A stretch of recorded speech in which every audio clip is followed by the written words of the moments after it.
Yeah. Whichever. Okay. All right, so let's get started with today. Today is super important day because it's Gram Stain Day. And if you were asked what is the most important stain of all, it's gram stain. So first we're going to go over the agenda.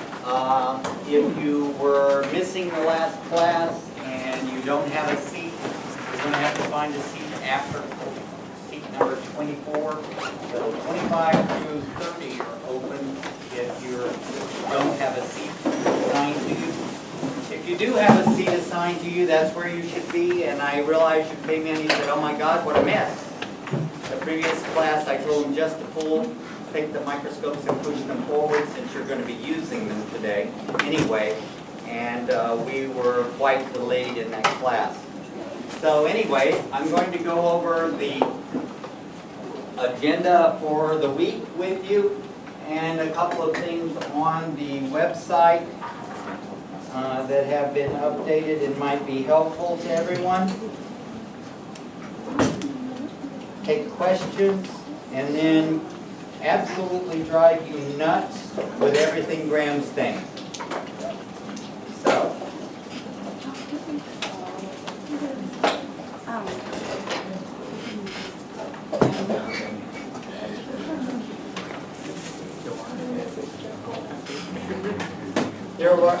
everyone should have gotten an email with their grades on it. If you didn't get an email, you need to tell me in the next few minutes or once we go to lab so that I can make sure that I have your email correct. And I can also show you on my computer, what's recorded for you so far. At the end of class today, you will get back the Scantron and the essay. If you took another essay, of course, I'll have to grade it, and once I have it graded, then I'll record the new score, the higher of the two, and you'll get that.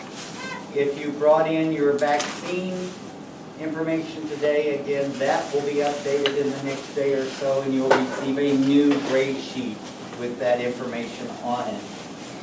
So that'll give you a little bit of idea. Let me bring up the website so I can refer to it.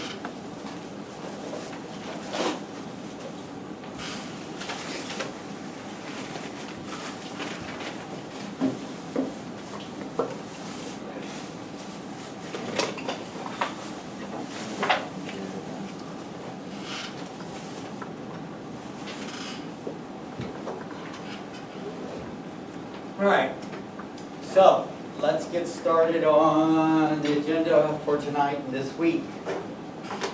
Make sure that every time you come in, you wash your hands, put your things in your seat, then you wash your hands, then you disinfect the tabletop. It would be lovely if you disinfected all four of the people that are in your lab group. Remember, everybody that shares the table is a lab group. Every 2 people is a lab partners. Just to be nice, it'd be nice if it would be disinfected so if they came in after you, it would be ready for them. You're going to need 5 to 10 slides every night from now on, so my advice is grab a handful, wrap them up in a paper towel, take them home and wash them at home and bring them back so you don't have to spend 30 minutes washing slides. So I don't even care if you take 20 home. Just get them clean and bring them back clean so we don't have to waste time washing slides. We're going to review a few things on the gram stain, talk about it a little bit, and then we're going to have a little quiz on it to see if you did anything ahead of time on the gram stain. So you will have your very first pop quiz today. The pop quiz will be on a Scantron 882. It's 14 questions. You'll have 10 minutes. And remember, the pop quizzes are something that are just to let you measure how well you're keeping up before you arrive. They are graded at the end of the term, And if you have a 70% average on the pop quizzes, and you're 2 points away from the next grade, I will probably push you to the next higher grade. There are ways to improve your pop quiz score, and that is for every picture you email me of the stains that I use on the website, you get 1 more point on your pop quiz. So it's good to help. It's a way for me to feel not so bad about not pushing someone to the next higher grade, or to feel really good about it. So it's purely just for me, like everything. We're going to have a lecture over gram stain theory, the process of doing the gram stain, and I'm going to demonstrate the gram stain to you.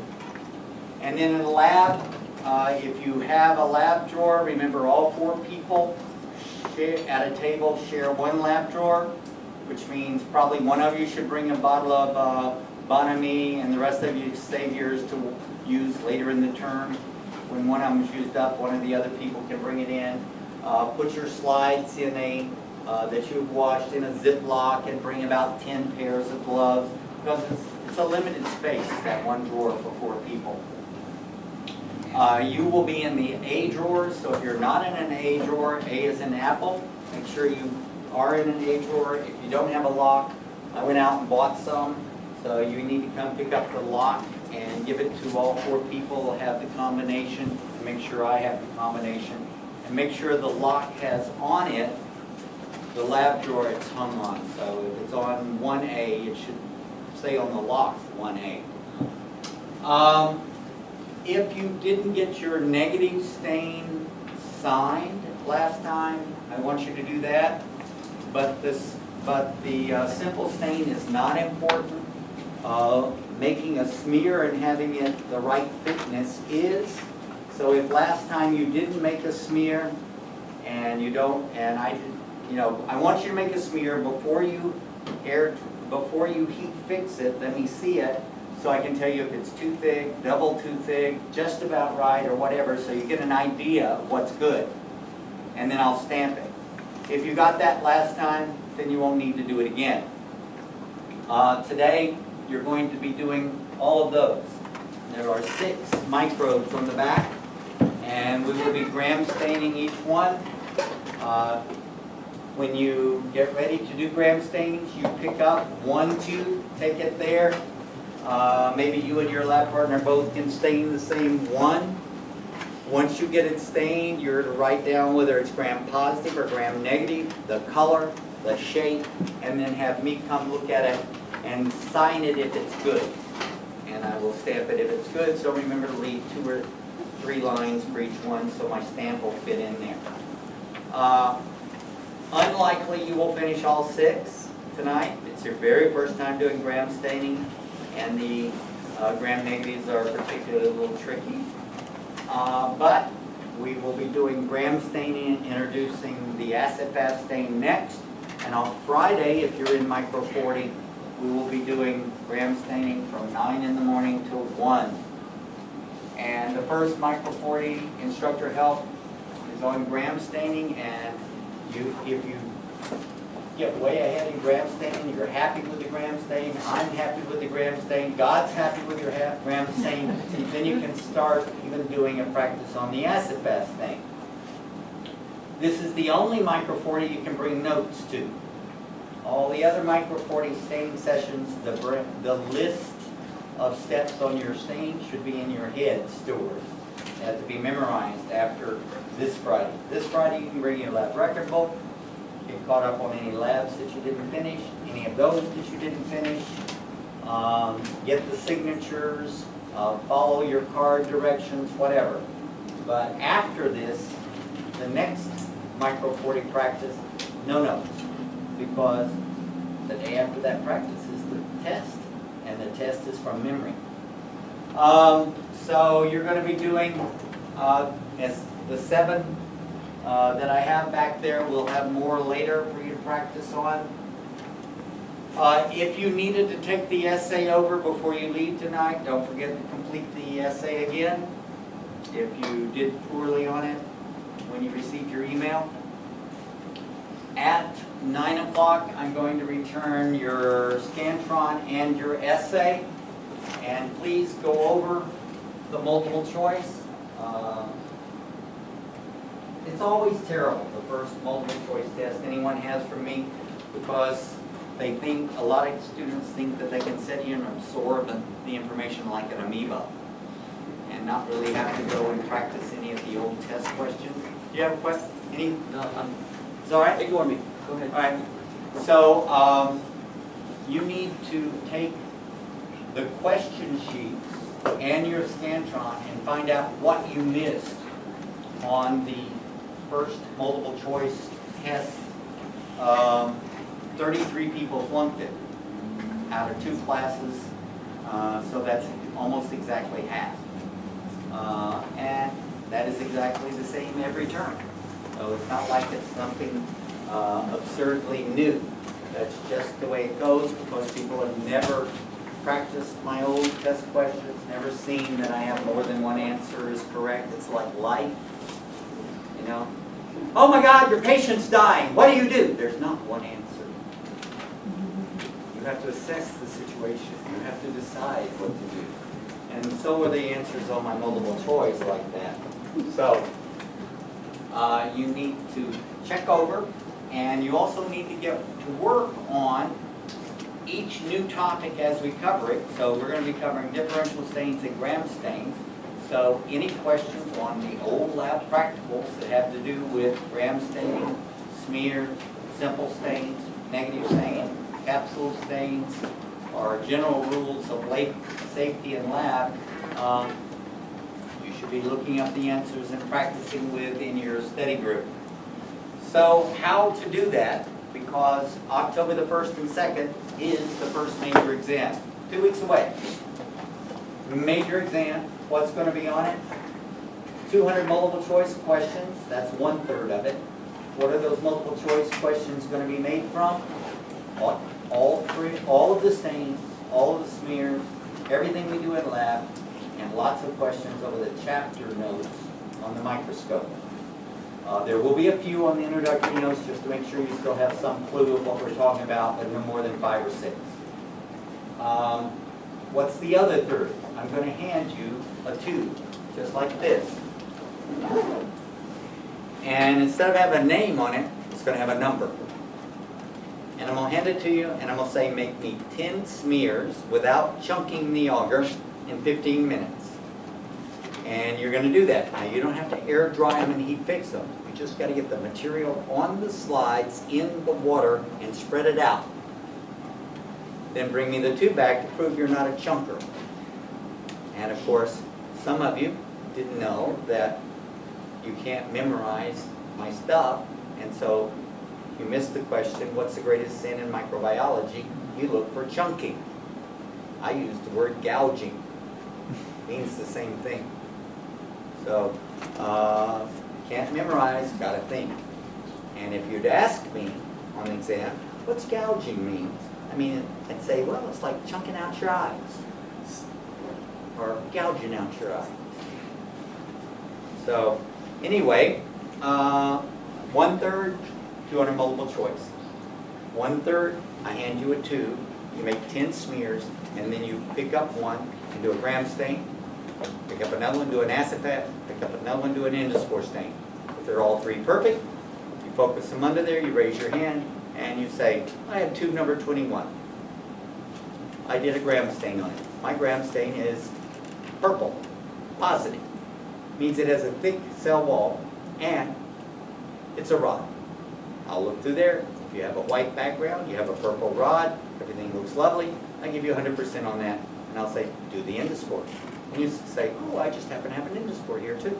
And so, why do you need 10 smears? You might make a mistake and need to redo one. That's why we make 10. You're only going to need 3, but I hardly ever prepare for perfection. It never works for me.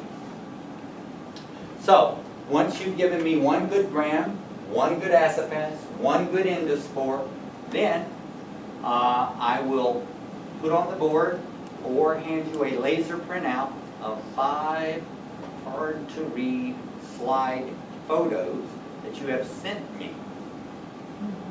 And you will tell me what stain it is, whether it's positive or negative, and if it's a rod or a toxin.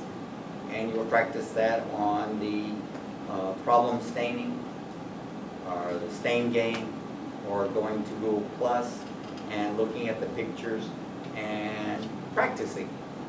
So the Lab Practical 1, 20% of your final grade, 1/3 multiple choice, 1/3 giving me 3 good differential stains, 1 good gram, 1 good acid-fast, 1 good endospore, and then telling me what the stain, shape, and whether it's positive or negative for 5 either projected or laser printed colored pictures of the photos we made during class.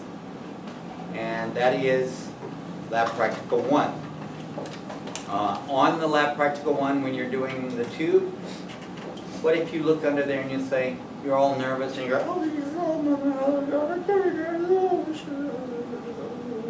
it's pink, and that means it has a thick cell wall. Your stain's perfect. Your smear's perfect. You answered the question wrong. So what? You get 1 free miss, which means I don't count that against you. But you do have to do the stain over and answer the question right. Purple, that has a thick cell wall and gram positive. So that kind of thing. You had a question? No. I might go one online to practice with. I'll put a couple of Lab Practical 1s and even practice Lab Practical 1s. So you have more questions than anyone on earth needs. Other questions about it? Okay, another annoying note, all procedure cards are due soon after Lab Practical 1. So those cards, remember there's a set online already that's C+, B-. Continue working on them. After we have Lab Practical 1, I will then say, okay, bring all your procedure cards in. Tell me which ones you've had problems with. I'm going to go over what you should have on them, and then we'll move on to the last set of cards in your lab manual.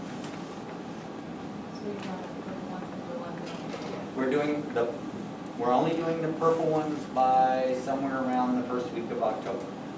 Then I will teach you how to do the blue ones, and you'll do the other 25 or whatever it is. Okay, so questions about anything up there? Okay, next thing I'm going to do is tell you about this part of, I'm going to give you your test back today. How do you know what you missed and why you missed it? And if you did miss something, where to get the information?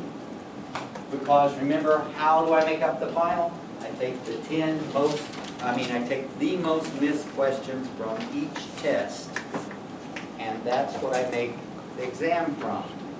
So you need to go over the ones you missed and find out why. And the question, that answer can be found in this location. If you go to Dropbox link, you will see up here exam question sheets, and you'll look through, and then it'll say Fall 2013 question sheets. Click there,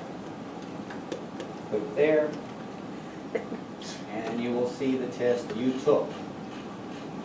There's the questions. There's the other form of the same test with the questions. And then there is the Scantron with the correct answers if you can't read your Scantron with the correct answers. Now, on this, there was one question that I threw out. So you'll see an asterisk on your Scantron. Just ignore it. I'll rewrite it next time. But I gave you 6 free ones and 10 points, so that's 16% I gave free. So I don't feel too bad about the one question I threw out. But if you do find some of these and you're going over them and you really just don't understand why, please bring it to my attention. How do you bring it to my attention?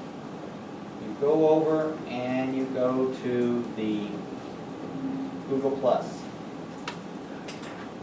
So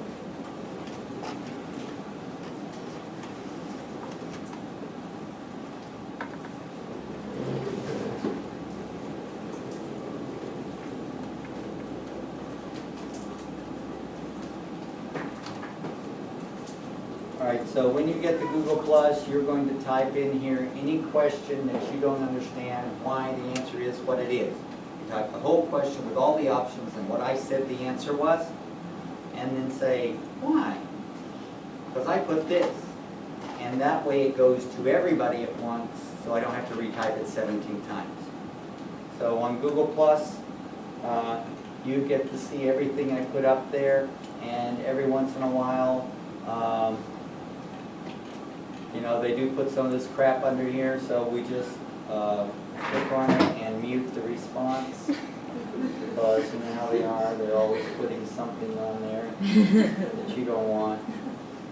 And you can just get rid of it by muting it. I forgot how to do it, but never mind. If you can't get into Google Plus by doing Hicks Micro, just send me an email with your email address. I will add it. It will come back to you and ask you if you want to be added to my circle. All right, so any questions about how to find the question sheets and what to do about it? Okay, so let's start with everything you ever wanted to know about the gram stain but were afraid to ask. Or maybe all the things you didn't want to know about the gram stain and you just knew you had to come to class. Whichever.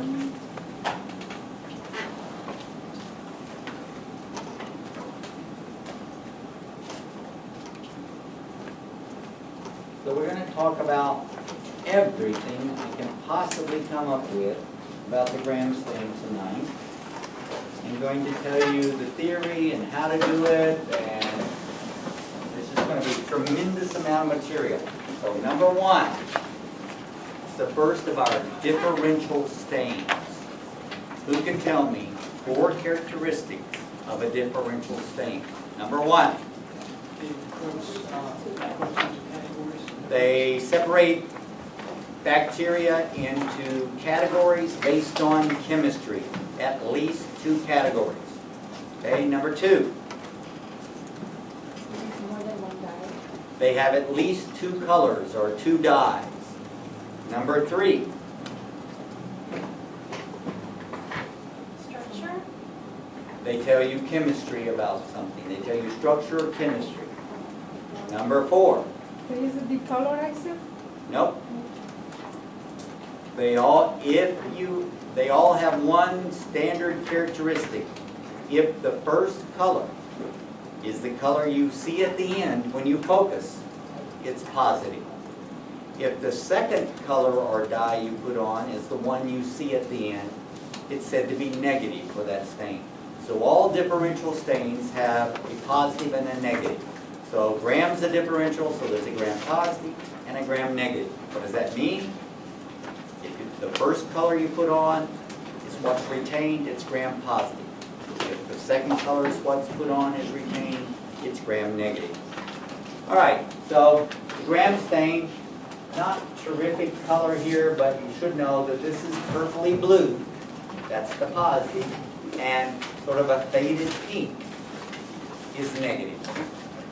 And so we're going to start with those horrible little rhetorical questions that I love so much.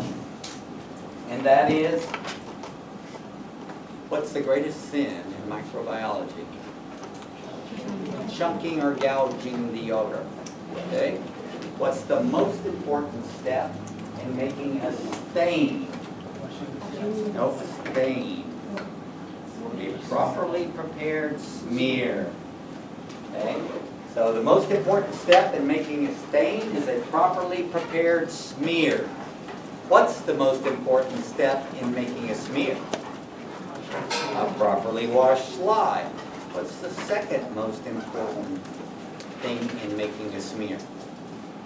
Or the second greatest error in making a smear? No. First biggest error in making a smear is not washing the slide right. What's the second? Too thick.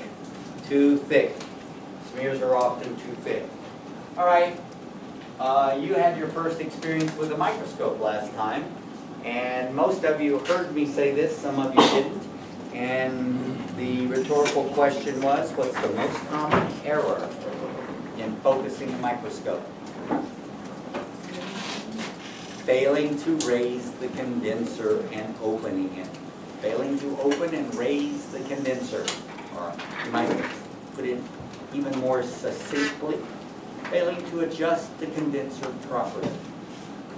All right, the second most common error in focusing a microscope is failing to bring the stage all the way up before you start. It's got to be all the way up. Lots of people last time started with the stage down. So that means 2 weeks later, you'll get it focused. But you have to come all the way up. You have to move it that far up. Remember, it's very close to all the way up in focus. So if you start all the way up, you don't have much to turn. Let's see what else. All right, the first stain you put on is called the primary stain. And the second color you put on is called the secondary stain. Primary and secondary stain.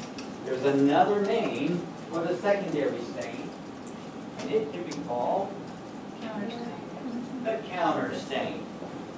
So remember, the first color you put on is called primary, and the second one you put on is called secondary or counter stain.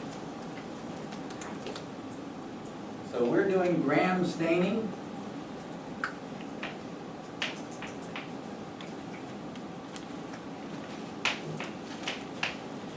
And what's the primary stain? Crystal violet. Crystal violet.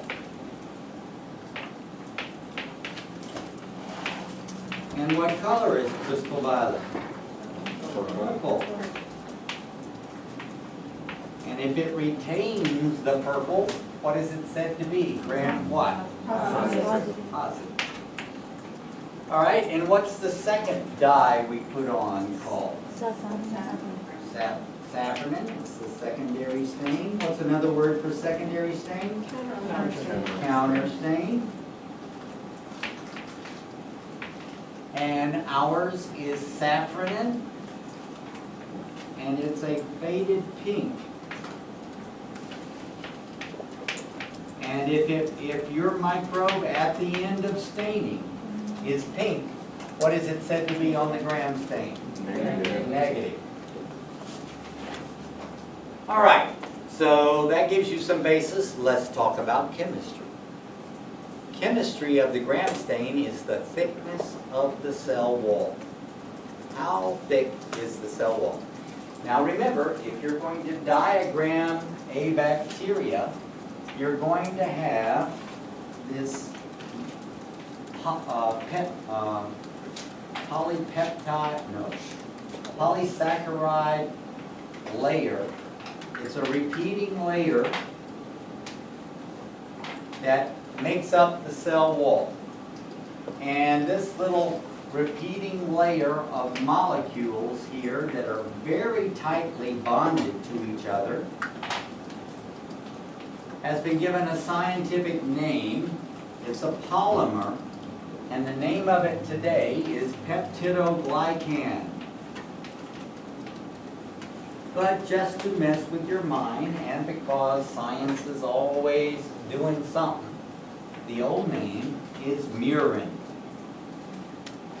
So make sure you know murin and peptidoglycan are the same thing. Murin is the old name for it. Later on, you'll hear of something where a cell wall is made of pseudomurin. So that would mean fake cell wall. All right, now, these repeating units are N-acetylglucosamine, N-acetylmuramic acid, N-acetylglucosamine, N-acetylmuramic acid, N-acetylglucosamine, N-acetylmuramic acid, N-acetylglucosamine. Then the next layer is opposite. So you're going to start with N-acetylmuramic acid and go to N-acetylglucosamine. N-acetylmuramic acid, N-acetylglucosamine. So if you were to give them colors, it would be something like Well, let's think about it this way. Where are you sitting? What's the name of this place? City College, Los Angeles City College. Did you know it wasn't always that? You know what its real name is? University of California, Los Angeles. UCLA was here. This is where UCLA started. They got too big. So they moved out to the boonies where nobody lived and had this huge campus, and they started all over. And we became a community college. And they got out there, you know, UCLA is one of the probably top 10 universities in the world. Harvard, well, MIT is number one, Harvard is right down in there, and then University of California, Berkeley, and then on down in the tens or so is UCLA. And if you go out there and look at it and see the original buildings that were built there, who can tell me what's unusual about those original buildings at UCLA's campus in Westwood? Nobody's been out to look at them? Brick. Huh? Right. What about the brick? It's old. You can say it. It's Euclid. Red brick, white brick, red brick, white brick, red brick, white brick. I mean, first of all, the schizophrenic looking at those buildings would be going, it looks like a checkerboard. People that are, you know, this close to going off the deep end could not look at those buildings very carefully, because it's red brick, white brick, red brick, white brick, red brick, white brick, and then there's a layer of red, and there's a layer of white, and a layer of red, and a layer of white, and everyone's like, oh my God, I can't bear to look at the buildings, it's too busy.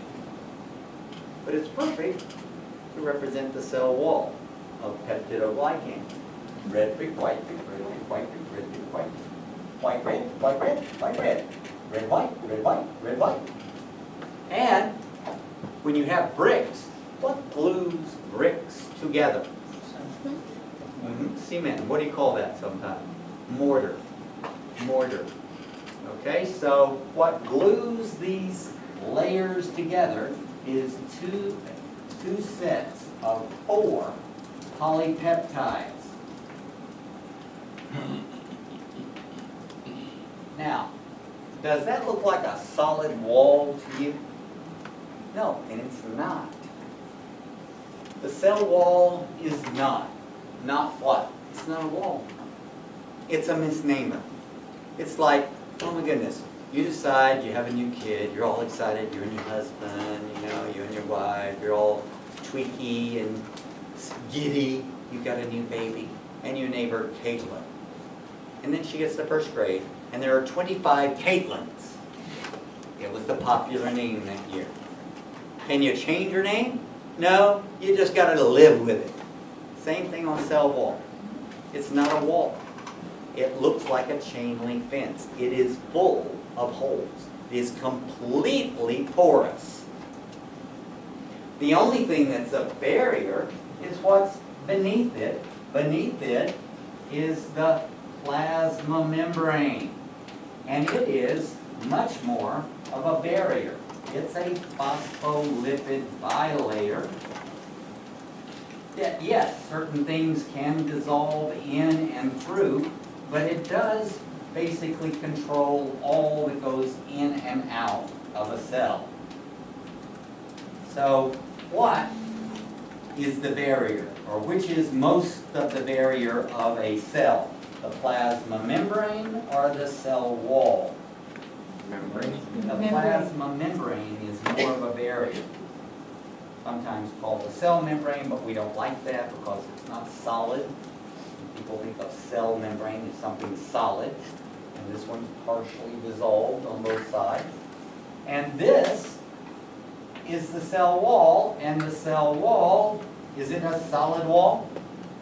No, it's full of holes. So remember, it's a lot like a chain link fence. So here we have a dam break. And you've got 2 layers of chain link fence. How protected are you from the flood? Not at all. Maybe a couple of logs won't hit you. But the water's coming through, and it's going to wash your house away. Now what if I have 100 layers of chain link fence? It'll hold back a little of the flood, won't it? A little bit. So that's the big difference in the two kinds of cells.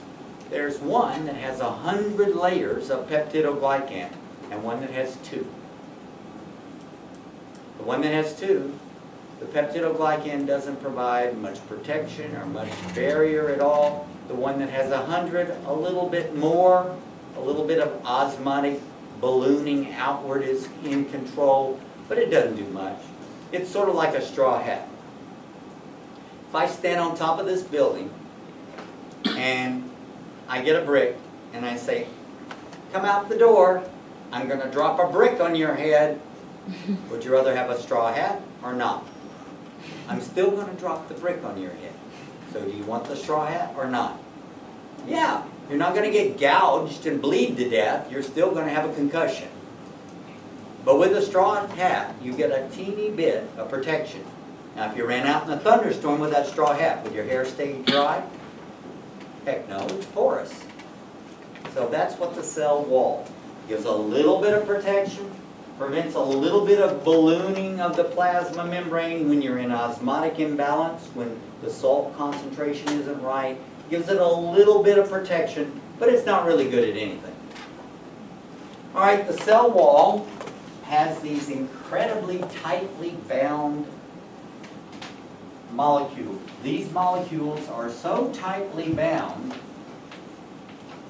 that they're not even considered individual molecules. This is called a polymer. A polymer is a compound made up of many molecules, but they are so tightly bound together that it acts as one molecule. So remember, peptidoglycan layer or murin layer is a polymer. It acts as one molecule, even though it's a whole bunch of them together. And what makes it a polymer? Those bonds holding those molecules together are extremely strong, just like wood. What is wood? Sugar, bonded together with almost unbreakable bonds.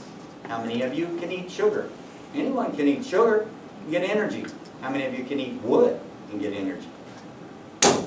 Nobody, but a termite and a couple of bacteria that can digest gut bonds. So remember, the cell wall is a polymer.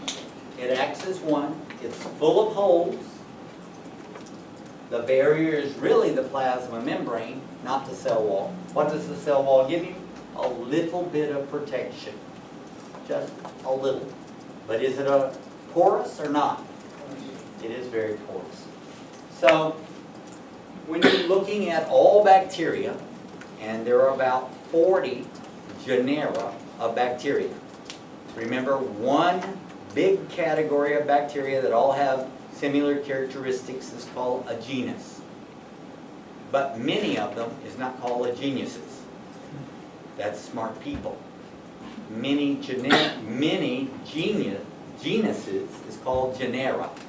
So there are about 40 major genera, major categories, major groupings that all have similar characteristics in bacteria. 40 genera. And they can be divided based on gram stain into those that have thick cell walls and those that have thin cell walls. However, 4 of them are exceptions.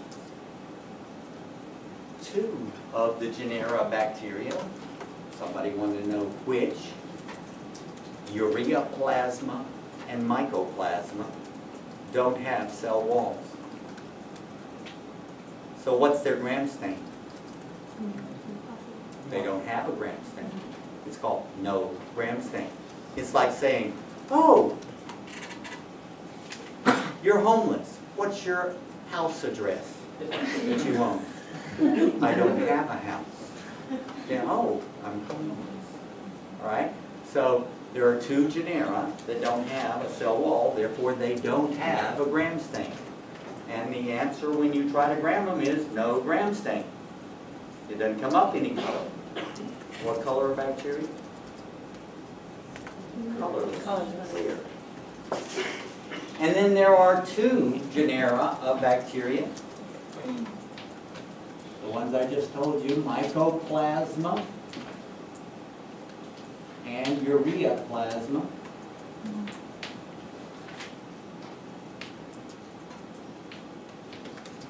No cell wall.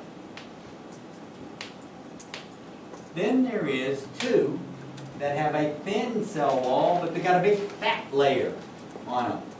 And they're called Nocardia and Mycobacteria.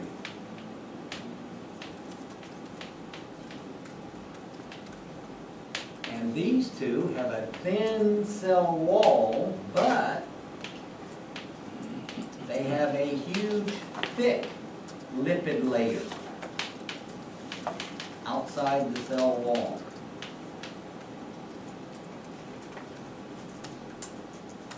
So, if you're asked, and you will be, how many categories does the Gram stain divide all bacteria into? The answer is 4. Gram positive, Gram negative, no Gram stain, and the ones that stain illogically called Gram variable. The ones that have a thin cell wall but don't stain like a thin cell wall, they stain Gram variable on the positive side. 80 to 90% they stain Gram positive. But what does Gram positive tell you your cell wall is? Thick or thin? Thick. And what is that one? Thin. Thin. And we'll talk about why in a minute. So, the differential stain divides bacteria into at least 2 groups. How many groups does the Gram stain divide bacteria into? 4. Okay? So now we're going to talk about the little steps and the solutions in the Gram stain. There are 2 dyes. The primary dye, crystal violet. By the way, crystal violet is one of the largest molecules in nature. It's huge. Now, in the old days, when we had more money than God, remember we used to be the 2nd greatest high school and community college state in the United States with the highest scores in the United States. Every other year New York would beat us, but we would beat them, and it went on like that. And then we had Proposition 13, and we're now down to 27. When we had more money than God, and we ran lots of extra labs, and we had 18 weeks for every semester to get everything in and do a really good job, we used to prove to people that crystal violet was a huge molecule. Now, how would we prove that something's a huge molecule without looking at it? Which runs faster? Fat boys or skinny boys? Skinny boys run faster. So big molecules move fast or little ones? Little ones. So we used to take a drop of crystal violet and put it on an agar plate directly in the center. And then we would take a drop of iodine solution, which has a molecule this big, and put it on the same plate right next to it. Leave it overnight. The next day, iodine would have moved across the entire plate. You know how much the crystal violet would have moved? A millimeter. You could barely tell it moved at all. Fat people don't run fast. I know, I was 275 pounds. So, I could barely walk, much less run. All right, so that's the basis of the Gram stain. Here's what happens. We'll go on just a little bit here. This next solution is iodine solution. It's a mordant. What word have we already talked about that's like mordant? Mortar. And what does mortar do? It holds things together. That's what the iodine solution does. It cross-links crystal violet molecules. It glues them together. Now, if crystal violet is huge, what is crystal violet iodide? giganticus. Remember, crystal violet's this big. You cross-link them, you get something that's gigantic. Moves faster or slower if it's gigantic. Even slower than slow. So that's important to know. All right, next, any alcohol is a decolorizer. So I say, blah, blah, blah, alcohol. What does it do? You're going to say, acid alcohol, acetone alcohol, ethanol, vodka. Decolorizer. Anything that's an alcohol is a decolorizer. What's that mean? It removes dyes. Removes dyes. Now, one of the things that's going to confuse you is you're going to say, I'll say, what does water do? And the answer is, it removes excess, but it doesn't remove the dye. It just washes off the excess. Anything that's not bound is washed off. So is water a decolorizer? No, it doesn't remove it. It just washes off, or removes, not removes, so what's another word for remove? Dilutes excess. All right, and then, so remember, now, there's only one thing, other thing I have to tell you here. We've had a really bad trouble with having a microbiology laboratory technician. 15 years ago, we got a really good one. He did a really good job.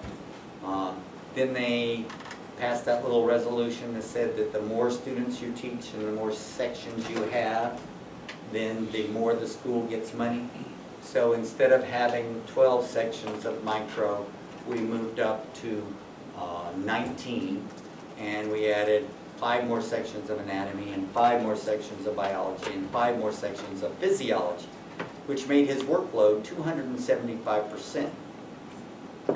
At which point, they promised him that they would add another half-time person to help him. 15 years later, they didn't do it. They never did it. So he quit doing anything but coming to work. He would just come and he would sit there. And it's sort of like on strike, but here. So we had to get, I had to ask friends, I had to ask other micro teachers, other technicians from other agencies and other colleges around here to come in and help us just keep this place going, because we have a certain number of things we have to teach. And he wasn't doing anything. And so the alcohol bottles got labeled by whatever it was they came from. So all of these things mean the same thing. Alcohol means the grams alcohol. Grams alcohol means grams alcohol. ETOH means ethanol or grams alcohol. Ethanol means grams alcohol. Acetone, alcohol. All of those things are grams alcohol. So depending on whoever labeled your bottles in front of you, all of those are the same thing. Now, what is it really? 90 proof vodka. We don't go out and buy vodka because you have to buy, it's expensive when you can just buy ethanol, 90 proof ethanol, and it's exactly the same thing. It is grain alcohol. Nobody makes it from potatoes anymore, but a couple of places. But the problem was, students found out about that, and so every time we had grams class, people would buy maybe a couple of orange juices or apple juice, and they'd put it in their drawer and they'd pour the ethanol in it. And then they'd have a very happy laugh. And then when they left, there was no more ethanol in the whole lab. Every bottle would be empty. And we knew they didn't use that much Gramstein. So we started putting acetone in the alcohol because it will give you explosive diarrhea within 12 minutes. So if I see you going and dripping down your pants leg, a little wet spot in the back of your pants, I'll know you've been drinking my ethanol. It works best if we don't dilute anything in it, or we have to put acetone and some other stuff in it to keep people from drinking it.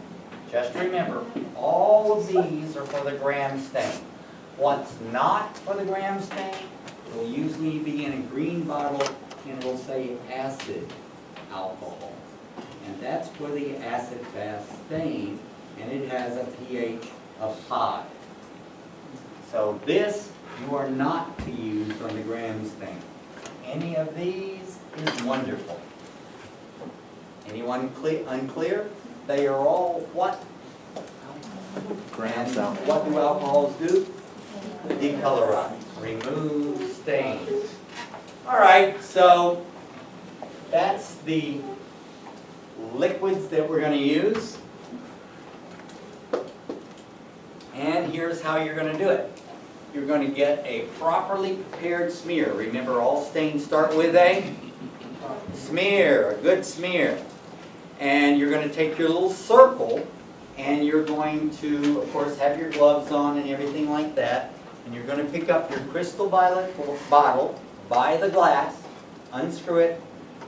Crystal violet's dissolved in water and alcohol, and it will eat the rubber stopper bottle, so don't pick it up by the rubber stopper. It could fall out and then be all over you, and by the way, it stays. It's not like marriage. It's almost forever. If it gets on your cotton is forever stained. If it gets on your hands, 2 weeks of dating with purple hands. So, pick it up, get a good little dropper full, and cover the entire drop. 1 or 2 drops, but make sure you have a kind of a little bubble on your circle. And you're going to put it there, and here's how you're going to do it. You're going to get a piece of paper towel.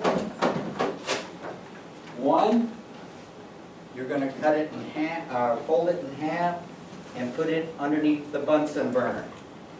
Then you're going to take a little bit longer piece and fold it 3 times, and that's going to be your staining rack. You're not going to do it here on the edge because it splatters and the screen rusts and leaves particles. So to get a nice pretty gram stain, you're going to do it on 3 folds of paper towel, like that.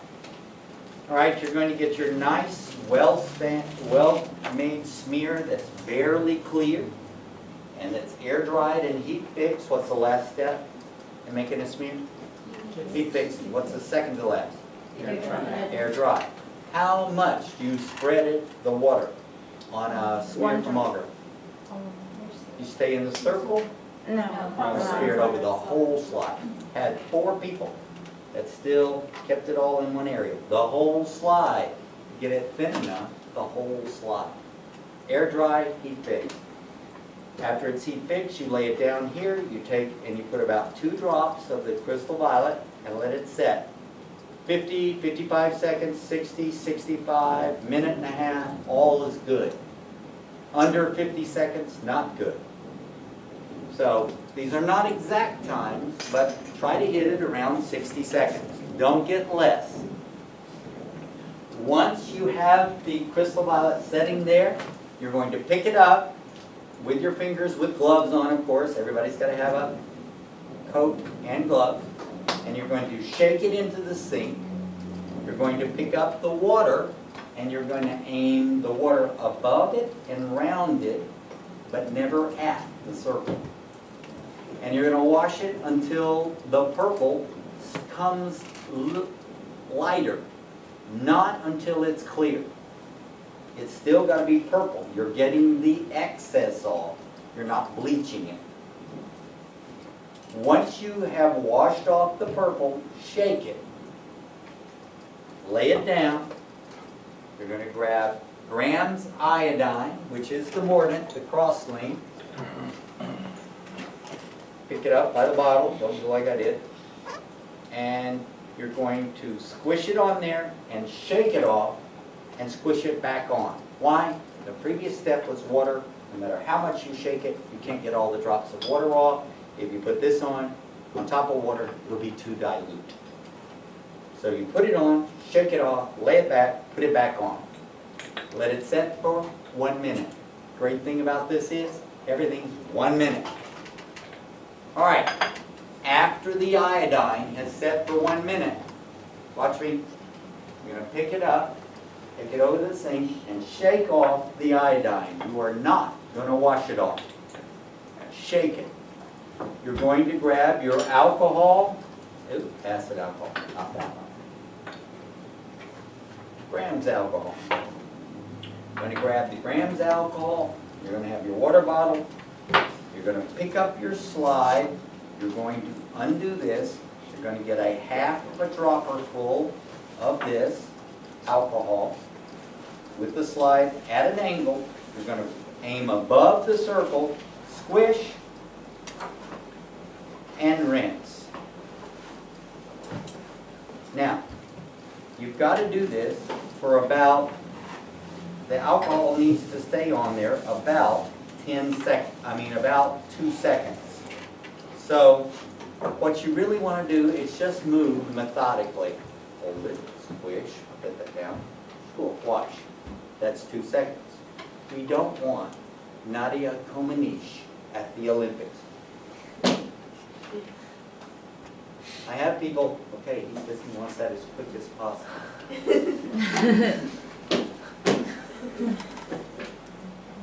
That's too quick. Nor do we want, oh yeah, sure, what do you think? Yeah. That's 5, 10 seconds. You want 2. We'll talk about 1 and 2 is important in a moment. Shake off the water. Last step is safranin. Pick up the safranin. What's the previous step? Shaking off. Water. So you put the safranin on, shake it off, put it back on, let it set, and safranin settles. So if she made it up this term, we put it on for 1 minute, but it settles. So we're going to leave it for 2. 2 minutes for the safranin. Shake it off, lightly rinse. Fold a piece of paper towel over it, get the blot off the water, add the oil, focus under 10, then 100. All right, so that's the steps. You're going to have a pure culture. In other words, every bacteria in this tube is going to be one thing, so it all should stain one color. This is a mixed culture that had Staph aureus, which is purple, and little tiny pink rods. We're not giving you mixed cultures to start with, it's not good. You want a pure culture so you get all the same thing. So next, we're going to talk about the why does it work. All right, so here we have our peptidoglycan layer. Notice we have 2 sets of 4 amino acids that connect together the layers. This is called a tetrapeptide link. It's what holds the mortar together. Okay? Interesting thing about these is that only these 2 are L amino acids. The rest of them are D. You can tell me why. That's important. First of all, what's the difference between L and D organic molecules? They're different conformations. What? They're different conformations. Is it like right and left? Like your hands. Naturally. You think your hands are identical, right? No. Thumb hangs off the right side of this. Everyone should have gotten an email with their grades on it. If you didn't get an email, you need to tell me in the next few minutes or once we go to the lab so that I can make sure that I have your email correct. And I can also show you on my computer, what's recorded for you so far. At the end of class today, you will get back the Scantron and the essay. If you took another essay, of course, I'll have to grade it, and once I have it graded, then I'll record the new score, the higher of the two, and you'll get that. If you brought in your vaccine information today, again, that will be updated in the next day or so, and you'll receive a new grade sheet with that information on it. So that'll give you a little bit of idea. Let me bring up the website so I can refer to it.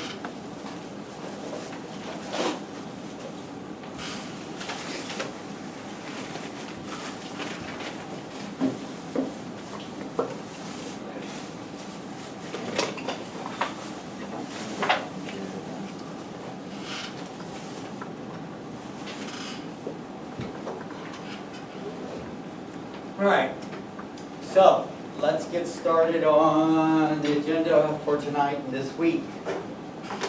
Make sure that every time you come in, you wash your hands, put your things in your seat, then you wash your hands, then you disinfect the tabletop.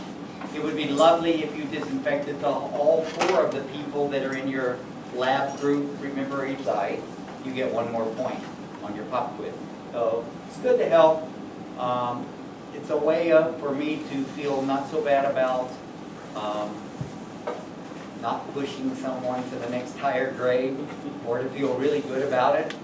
So it's purely just for me, like everything. We're going to have a lecture over gram stain theory, the process of doing the gram stain, and I'm going to demonstrate the gram stain to you. And then in the lab, if you have a lab drawer, remember all 4 people at a table share 1 lab drawer, which means probably one of you should bring a bottle of Bonami, and the rest of you save yours to use later in the term. When one of them is used up, one of the other people can bring it in. Put your slides in that you've washed in a Ziploc, and bring about 10 pairs of gloves, because it's a limited space, that 1 drawer for 4 people. You will be in the A drawers, so if you're not in an A drawer, A is in apple, make sure you are in an A drawer. If you don't have a lock, I went out and bought some, so you need to come pick up the lock and give it to all 4 people, have the combination, and make sure I have the combination. And make sure the lock has on it the lab drawer it's hung on. So if it's on 1A, it should say on the lock 1A. If you didn't get your negative stain signed last time, I want you to do that. But the simple stain is not important. Making a smear and having it the right thickness is.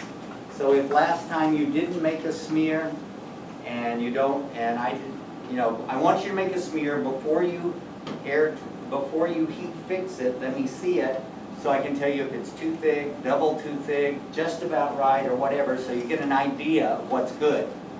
And then I'll stamp it. If you got that last time, then you won't need to do it again. Today, you're going to be doing all of those. There are 6 microbes on the back, and we will be gram staining each one. When you get ready to do gram stains, you pick up 1 tube, take it there. Maybe you and your lab partner both can stain the same one.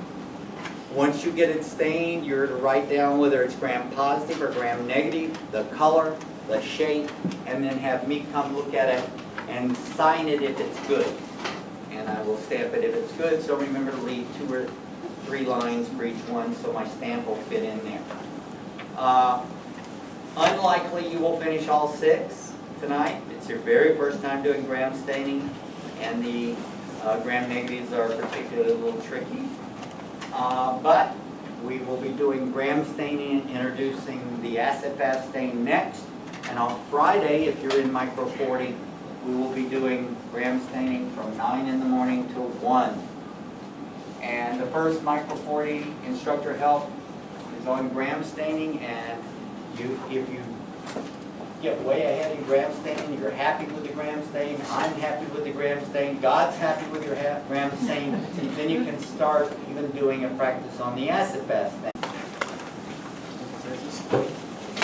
Yeah. Whichever. Okay. All right, so let's get started with today. Today is super, super, super important day because it's gram stain day. And if you were asked what is the most important stain of all, it's gram stain. So first we're going to go over the agenda. If you were missing the last class and you don't have a seat, you're going to have to find a seat after seat number 24. So 25 through 30 are open if you don't have a seat assigned to you. If you do have a seat assigned to you, that's where you should be. And I realized you came in and you said, oh my God, what a mess. The previous class, I told them just to take the microscopes and push them forward since you're going to be using them today anyway. And we were quite delayed in that class. So anyway, I'm going to go over the agenda for the week with you and a couple of things on the website that have been updated and might be helpful to everyone. Take questions and then absolutely drive you nuts with everything gram stain. So.